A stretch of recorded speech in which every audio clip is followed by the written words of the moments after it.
Hello everybody. Happy Thanksgiving. I'm Tom McMasters and I'm going to talk about the City Council meetings that are going to occur November 28th. First thing you want to know is, as a reminder, how do you get to the city's website? It's hhoh.org, and what we're going to be looking for falls under the City Council tab, Meeting Information and Audio.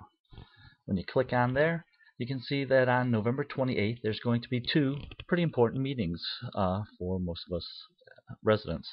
The Administration Committee will meet at 4 o'clock and the City Council will meet at 7 o'clock.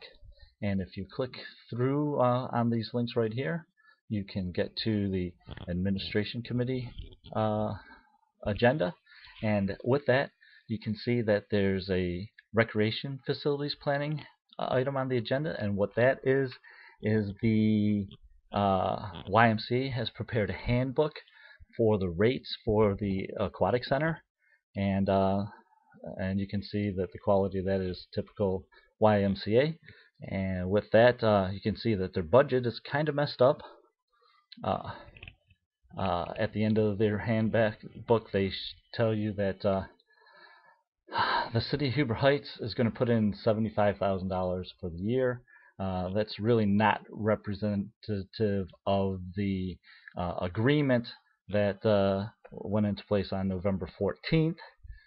With that, the city of Huber Heights will fund them $25,000 for the first year, but doesn't go into income per se. It is supposed to be to help seed the money from the start. So what they've done here is they've put in $25,000 for each of the first 3 years that they get it, and with that it kind of messes up their total income of $361. So if you go all the way down to the end where they do their expenses and you take that out, you can see that the city, according to the WISE number, should be having to contribute about $63,000 in order to run the aquatic center every year. Like I said, the WISE numbers are kind of messed up, but that one's the one that's really pretty obvious.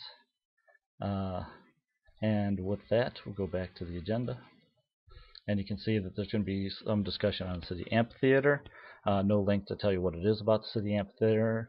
The city health insurance plans is talking about the HSAs, and that's pretty interesting, especially for the employees of the city. Issuances of notes and bonds.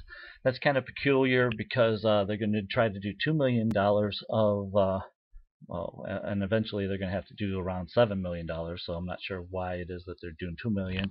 And they have a not to exceed 6%, which seems kind of high right now, but since it's a not to exceed, you'll probably find out what they expect to get from those bonds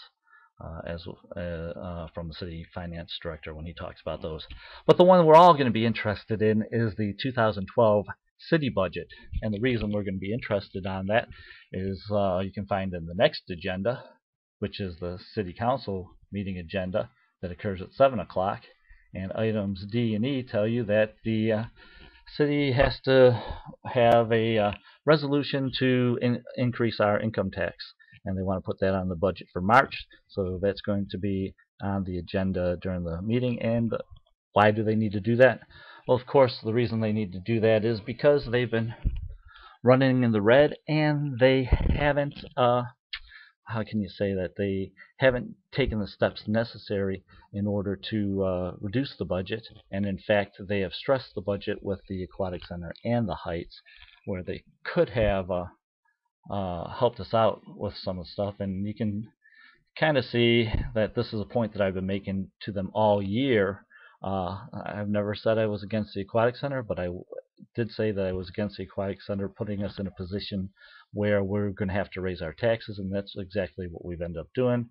One of the articles that I've written was the one after the election, and you can see that I make that point with that, and that in March, before we decided that we were going to bond out the aquatic center with loans and stuff, we could have probably gotten rid of the TIF district and the restrictions on the money that goes into that TIF fund, and that would have allowed us to pay for firefighters, police, and all that kind of stuff. So that's one of the arguments I've been making all year about that. And the other argument that I've been making is that if you pay 20% more than what you should on a $10 million project, then you would have had $2 million more to spend for the city, and that's basically what we did with the aquatic center, where everything's been about 20% overpriced. And other thing with that, then wanted to say that not only will we expect to see our income tax tried to be raised, but your water rates will have to go up, and you can find that article as well on my website. And the last point that I wanted to make was that the city has been quoting this survey for Parks and Recreations that they did in 2010 to say, hey, everybody wanted the aquatic center. But within that survey, if you search well enough, you can see that when the city residents were asked, do you want higher taxes or do you want more services, the more than 3/4 of the respondents indicated that they would not want to see additional activities at all, and obviously they definitely wouldn't want to see them if it meant to raise their taxes. Alright, so that's my presentation about Monday's meetings. Hope to see you out there. Hope you contact your council members, and I always appreciate feedback that you give me as well. It keeps me working. Thanks a lot. Bye bye.